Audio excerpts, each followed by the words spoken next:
Halo, Assalamualaikum. Apa kabar teman-teman semuanya? Semoga tetap sehat dan selalu semangat. Teman-teman, ada yang bertanya pada saya, Pak, saya ingin menambah marga pada nama saya. Apakah harus selalu melalui putusan pengadilan? Nah, teman-teman, saya beritahu ya, untuk menambah marga di dalam nama teman-teman, ada beberapa cara. Setidaknya ada 2 cara. Pertama, nama misalnya di KTP tidak ada marga. Dan nama di akte kelahiran ada marga.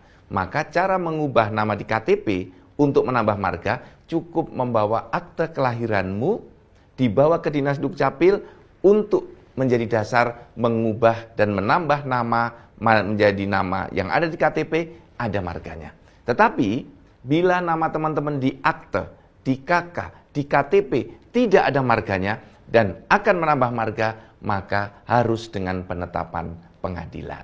Ini informasi dari saya, semoga jelas. Terima kasih.